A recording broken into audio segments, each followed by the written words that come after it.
so that people, and then they posted, we just unlocked this strip of Kathy. We just unlocked this strip of Garfield. We just unlocked this piece of footage from MGM. So you knew exactly what your money was going into. And they got a lot of flack for that too, but they also had a lot of new supporters come in because they understood what they were doing, what they were getting into, and it was clear. Yep. So don't feel like you have to keep everything behind these curtains. I mean, a lot of corporations do. We are not corporations. We are creators that are looking for help to make our projects succeed. Real quickly, we have 10 minutes. And I just want to speak to, when we said Kickstarter is like a second job, is because it is. Yeah. If you don't think you can engage your audience 100% of the time, those 30 days your Kickstarter is running. Oh, here's the other thing that we need to mention. Kickstarter will let you choose how long you want your Kickstarter to run. So you can have it run for 60 days. I highly recommend against it. 30 days is what I've found, and what has been recommended is the most a Kickstarter campaign can run. Because that's about the amount of attention. Statistically, projects, you can go up to 90 days, and statistically, projects that are 90 days fail. Yeah.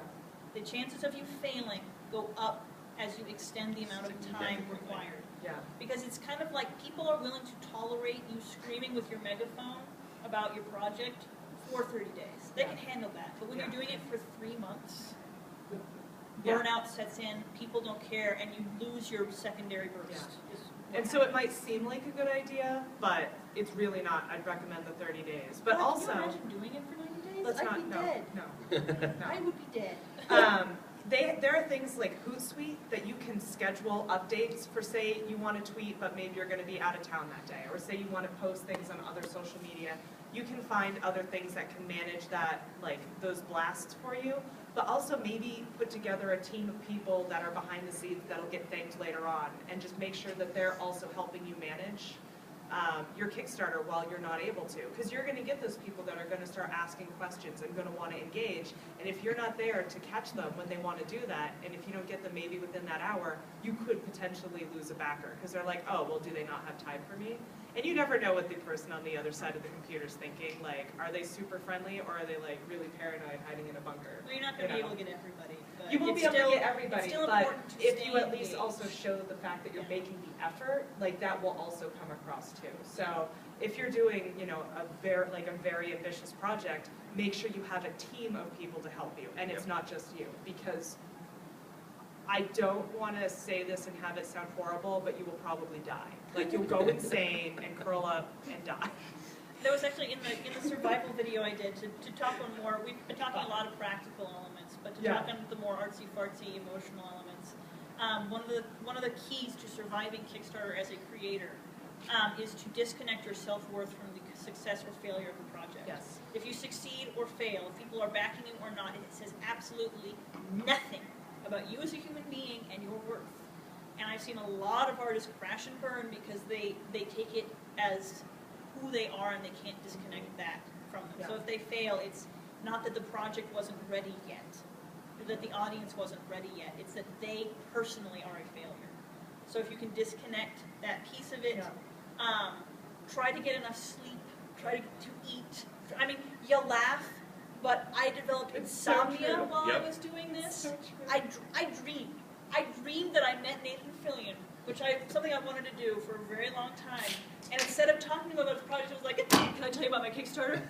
Can I tell you about my Kickstarter? And I shilled it to him, and to the point where in my dream, Nathan Fillion's going, okay, and then Muppets came and rescued him. So it worked out for him.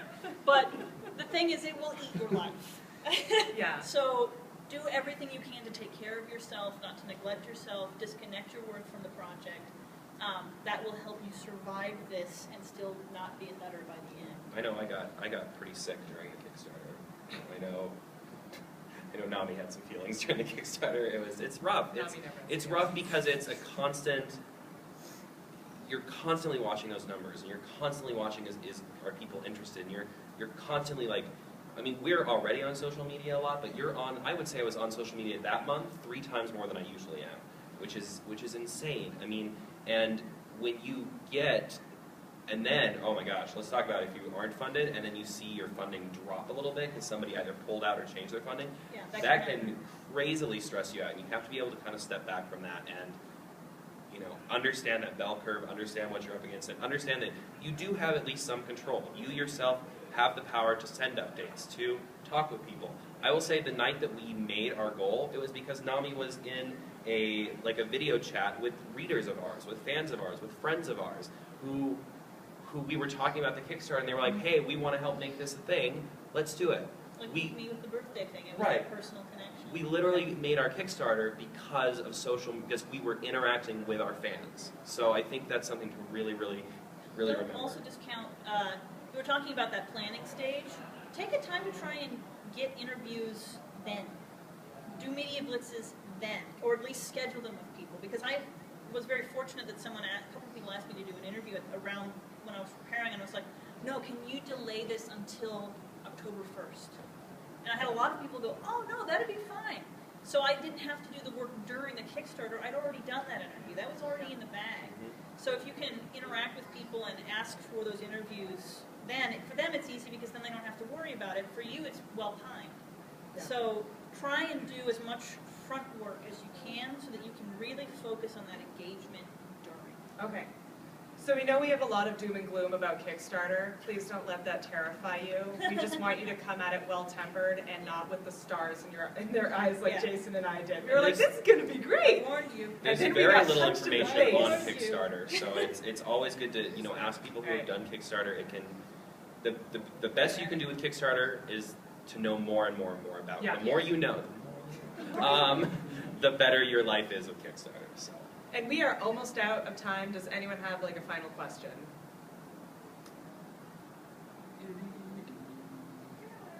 I do. Okay, hit Sure, it. one more We time. may as well use that 5 minutes. Yeah. Cool. One more question. Just with the people pulling out, did you notice that? Was that happening? Yes, a it lot? Happened. Yeah. It can happen, yeah. So you just don't answer for a while, and then all these people start pulling money out? Oh no, it wasn't even that we don't answer for a while. No. It's just that we, at one point I remember we went down like $100 because somebody changed their bid, and it's just something. It's just a natural thing. It's something that happens. You don't know what's happening in that person's life. That's They why you may have. have to schedule someone else to be there to answer the questions. Well, but it may not be maybe that person just lost their job. Right. Yeah. Maybe that person is reconsidering the project. There's so many things that can happen. Maybe that person needs to eat today. Yeah. They never reached out to us, so you will get the bids that will just randomly change, and it will be either positive or negative. Right. And what I would personally suggest is not contacting them and being like, hey, what's up? Because like that seems really confrontational, because they tell you like minute by minute what's going on with your Kickstarter. You can set it up so that you get email alerts. I hated email. Yeah, I don't think it'd be a good idea to. Yeah, In a lot of ways, like again, it's what do you want to accomplish? What service do you want? Match what you want to accomplish with the service that you have, with the audience that you have. If you think you're going to have a lot of people that are going to promise something and then pull out, go with Indiegogo. Then at least you get something, and you're not desperate to get that end result. But if you have a very loyal readership, go with Kickstarter, because chances are they will be invested in getting you past the finish Yeah. line. And in the end, we had those people make up for the bids that changed and lowered. Yeah. Like that was made up for. And I actually had the person personally contact me because he was a loyal reader, and he's like, I'm so sorry, I wanted to support. And I'm like, you take care of you. It's more important for me for you to maybe retweet my links than for you to fund me. And that's a big thing to push. Huh? You guys have great fans. Well, and we Well, built yeah. that relationship. Yeah. It's not that we, it's not that we just have, like, we just accidentally got good people. Yeah. No, I just got I looked at my fans. Wanted good fans. We built that relationship. We are Yeah. very professional, very good to people, and we take a lot of investment in them and their lives. And I hate to say this, but I know some of my Twitter friends better than I know some of my real life friends. I know all of my Twitter friends better than most of my Yeah, real life exactly. friends. Like, Those guys are weird, we man. built that relationship. It didn't just happen overnight. We built those friendships. We built those people that then they were friends that we were going to and saying, hey, help us create something. Yeah. So. Well, and I think also, like, for us, it was Rabble Bites that really helped. Yeah. Like, because we have a podcast, and it was a lot of the podcast audience that we reached out, or that reached out to us first, because our podcast is about creation, and they got to literally see us go insane. And we over tracked the Kickstarter on it and what we were doing Yeah. over the Kickstarter, where we were at, and what the next step was. And we talked about it there, so they knew exactly where we were and what we were asking for. So. Yeah. So again, like Anyway. that becoming human element. Yes. Twitter is a great way to start, but if you have a podcast, if you have a video blog, use YouTube. Use the video options with your updates. Yeah. Anything you can do to give yourself a face. Yep. Yeah. Because on the internet, you are not a person until you make yourself a person. Yeah. You're just ones and zeros in the ether. You become real. Yep. It sounds like you're saying, though, after all of this, and this is really summing up in a bad way, but I'm hearing you say neither party is on the hook to really deliver anything. No, they're not. The guys that are putting in the money at any Yeah. time can just go. Yep. Yeah. Even when it's time to pay, Yep. they just go. Uh-huh. The guys that have to deliver it can take all the money, Yeah. just go. Yeah. Or they can not get it and go. And that's kind of the unfortunate element of the beast. Kickstarter may be continuing to change to try and mitigate that factor. They keep adding different rules and regulations because of that. And that issue with things like that happening, I know that has significantly decreased in the past year and a half. Significantly decreased. Is it because people It's because of more of the rules. are they getting into legal? They're getting more into legal and they're getting more stringent. I'm going to say it terrified me how much Kickstarter was able to find out about me when I verified my account. Kickstarter knew more about where I lived in the past 5 years than I could remember. I had to go and actually dig that information up. So they have a much more stringent verification process, and that was one of the first things I tweeted, oh my gosh, this is legit. It's terrifying, because they are actually working at doing their homework on you. Well, and so they have to we because have to wind up. yeah, we have to wind out. But they We have to sorry, wind up. just Flip the table. Done. But That's how Kickstarter they- has to in order to protect their brand, because if enough people abuse the system, it will die. Yeah. Yep. And so we're going to see a lot of changes, which is why everybody needs to keep up to date with it. Cool. Yeah. Well, I hope we answered some questions. I hope you guys learned a lot. So we have to wrap up now. Yeah. But If you have any questions, please I was come and gonna see say, either of us at our that's booths. Yeah. We're going to be in Artist Alley until they tell us to leave. They're Right, on- Rio? They're on the side, and I am in the third row. Yes. thank you guys.